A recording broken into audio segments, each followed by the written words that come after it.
Yes, we signed non-disclosure agreements at that place. Everyone knows this. Everyone has to sign one. Well, most people have to sign one. And yes, since we left, we're in the, we've been not so subtly reminded multiple times that we signed that and that we better shut our freaking mouths. And now for something completely different.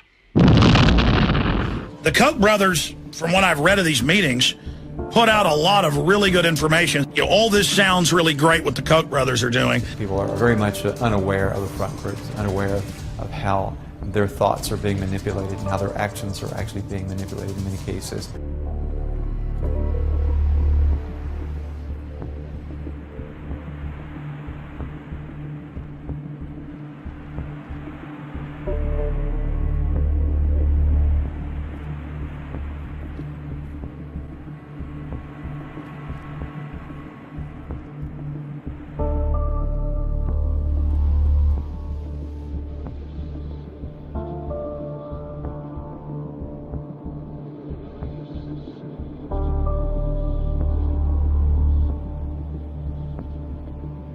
The Koch brothers recently wrapped up their annual Big Money Summit where they met with corporate leaders, lawmakers, and other billionaire conservatives. Their plan is to buy what's left of our democracy.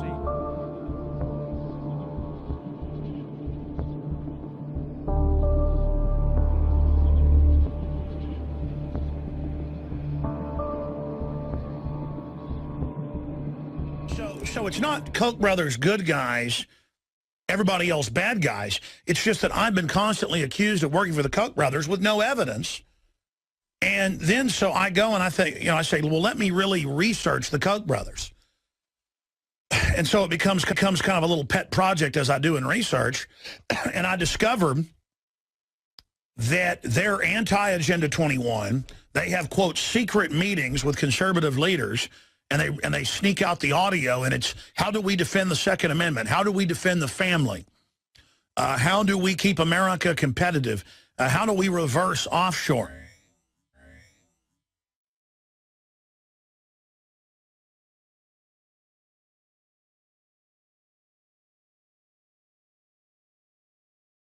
If I can finish what I'm saying, I noticed that your organization, Cato, wrote a really interesting report. I have it right here, where you say the key to our economy is to outsource jobs, outsource jobs, outsource jobs. Now, that might be what the Republicans believe. That might be what the U.S. Chamber of Commerce. Do you know Daniel Griswold? Yes, you do, because he wrote the report. Of course. Well, I have the report right here where you say the way to solve our economic problems is to send jobs to India and Saipan. So that's what you have to live with.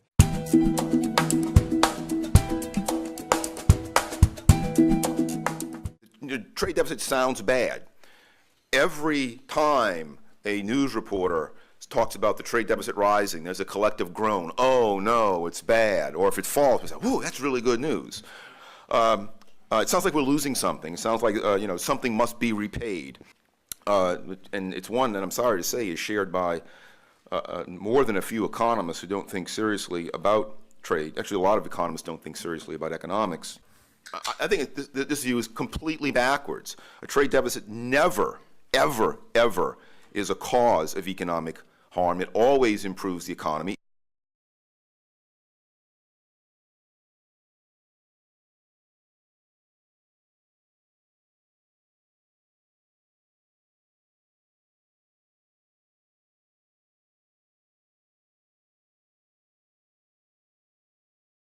The Koch brothers have funded a lot of anti-union, anti-worker legislation, not just here in Wisconsin, but across the country. And so people in Wisconsin are here to say that, Walker needs to get over his coke addiction and to really respect workers' rights to organize.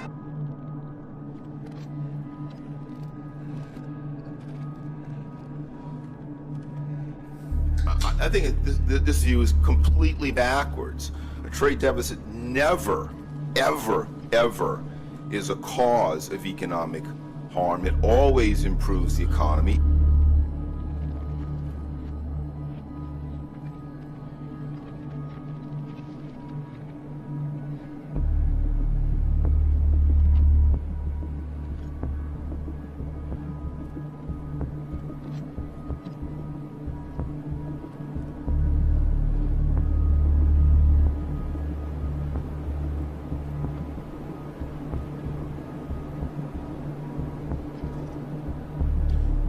do we keep America competitive? They've got Bernie Sanders, the socialist. But the Koch brothers said in 1980, and I believe it is their view today, quote, "We support repeal of all laws which impede the ability of any person to find employment, such as minimum wage laws." Their debate is we should repeal the concept of the minimum wage. And what does that mean in real terms? It means that in high unemployment areas in this country, where workers are desperate for jobs, if an employer says, "I'm going to give you $3 an hour," and you say, "I can't live on $3," the employer says, "Well, I got 20 other people who are prepared to take that job." That's their goal. That's their goal. They do not believe the federal government should be involved in providing at least a minimum wage. You got the Koch brothers that funded Bill Clinton and the Republicans. But those are the classic boogeymen. It's not that I'm saying they're good. It's just that that's all you ever hear about. What about the Rockefellers? What about the Rothschilds that control trillions? What about the Rockefellers? What about the Rothschilds that control trillions? That is the perfect example of why Alex Jones is so dangerous. He takes people who have legitimate concerns that we're getting screwed over by the very wealthy who have aligned interests and gives them some type of rubber ducky toy to play with that is all about conspiracies and Bilderbergers and people talking to owls in the woods. That's the real truth is over here. Play with your diddle. Let me play with my diddle thing over here. Pay no attention to the guys who are putting $1 billion into American politics.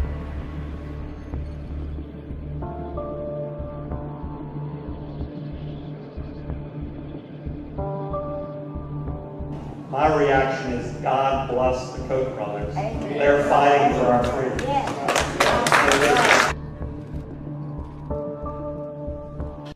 The Koch brothers, from what I've read of these meetings, put out a lot of really good information. All this sounds really great what the Koch brothers are doing.